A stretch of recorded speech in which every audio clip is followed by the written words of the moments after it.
Hey, this is Nick Nilsson, Mad Scientist of Muscle, and the exercise I've got for you here is a variation of the hanging leg raise, hanging knee raise combo. Now, one of the issues with the hanging knee raise is it becomes a hip flexor exercise generally before it becomes a lower ab exercise. So when you're doing a standard hanging knee raise, there's a lot of tendency to just do that, which, as you can see, this movement, that all originates in the hip flexors. The lower abs are just along for the ride. What we're going to be doing here is bracing your body so that you take the function of the hip flexors away and you create spinal flexion instead, originating in the lower abdominal area. So, very simple setup. This requires a power rack. You're going to be gripping onto the top rail of it here and setting a bar up against the uprights just below it using the safety rails. The key here is that you want this bar to hit you right in the lower back. This changes the pivot point from the hip joint into the lower back joint. And don't worry, it's not going to hurt your lower back. It's absolutely fine on the lower back. All we're doing is shifting the fulcrum of the movement. So, brace yourself up. This should be butt up against there. Grab with an overhand grip.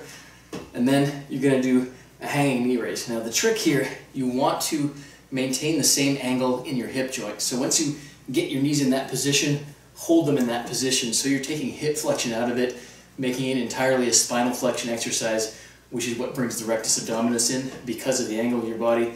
That shifts the focus down into the lower area of the abs. So, enough talk.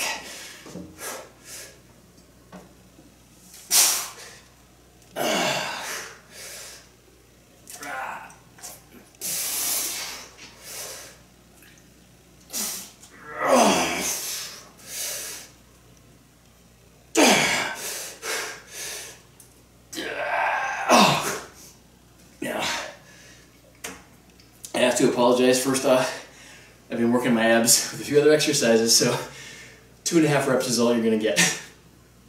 What you're also going to find here is that this really puts a lot of tension and stretch on the lats. This basically locks the lats in. They're trying to also do kind of a pullover movement at the same time, similar to a front lever. Now, when you brace yourself like this, it literally takes all of that movement away from the hip flexors. So if you're used to using your hip flexors and having them contribute to the movement, the hanging leg raise or knee raise movement, this is really going to expose some weakness, as it did in me, as you can see right here.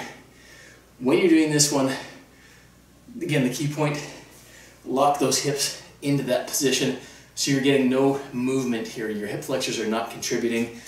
That is bracing up against here, and you're just kind of rolling yourself over the bar here as the fulcrum. So give this one a shot. Don't worry if you can only get a couple of reps. It's something you can build up to over time, but something that's really going to target those lower abs very, very strongly.